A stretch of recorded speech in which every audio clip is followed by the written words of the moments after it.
যদি প্রশ্ন করে যে, এটা আমি আগেও ডিসকাস করেছিলাম, এটা ভাইভার একটা ইম্পর্টেন্ট কোশ্চেন, যে মানে সিএমভিটি থেকে এলএমভিটি মানে কসিস মিন ভ্যালু থিওরেম থেকে ল্যাগ্রাঞ্জেস মিন ভ্যালু থিওরেম কি করে পাওয়া যায়, তাই না? তাহলে অ্যাকচুয়ালি এলএমভিটিটা কি বলছে, এলএমভিটিটা বলছে যে যদি তিনটে ফাংশন এফএক্স ফাংশনটা দুটো কন্ডিশন স্যাটিসফাই করে, তাহলে F B minus F A by B minus এ, এটা কত হয়, এ আর বি এর মধ্যে যে একটা পয়েন্ট পাওয়া যাবে ওপেন ইন্টারভ্যালে, সি পয়েন্ট।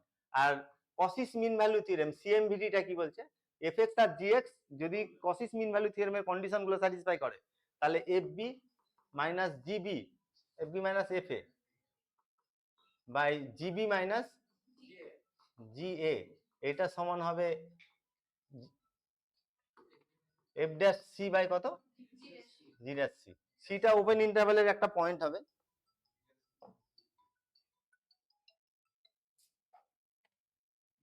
সিটা ওপেন ইন্টারভ্যালে একটা পয়েন্ট হবে, ঠিক আছে। আচ্ছা, তাহলে এখানে দেখো, আমি যদি জিএক্স ফাংশনটাকে এরকম নিই, এক্স নিই,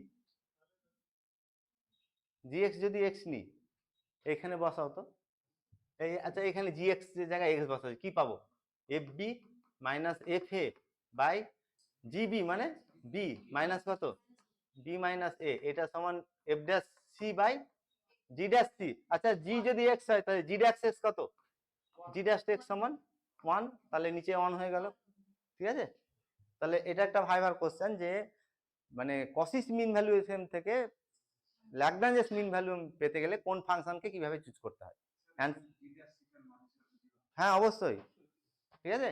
আমি আজকে শুরুতেই বলেছি যে যেটা আমি ডিসকাস করব সেটা গিয়ে বাড়িতে করে ভালো করে দেখে নিবে।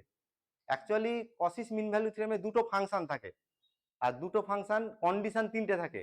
এক নম্বর কন্ডিশন হচ্ছে যে এফ এক্স আর জি এক্স দুটোই ক্লোজড ইন্টারভাল এ বিতে কন্টিনিউয়াস, এফ এক্স আর জি এক্স দুটোই ওপেন ইন্টারভাল এ বিতে ডেরিভেবল, আর জি এর কোনো ডেরিভেটিভ এ বি ওপেন ইন্টারভালে ভ্যানিশ করতে পারবে না, মানে G dash X not equal to 0 for all X belongs to A B open interval, এটা ছিল কন্ডিশন, ঠিক আছে।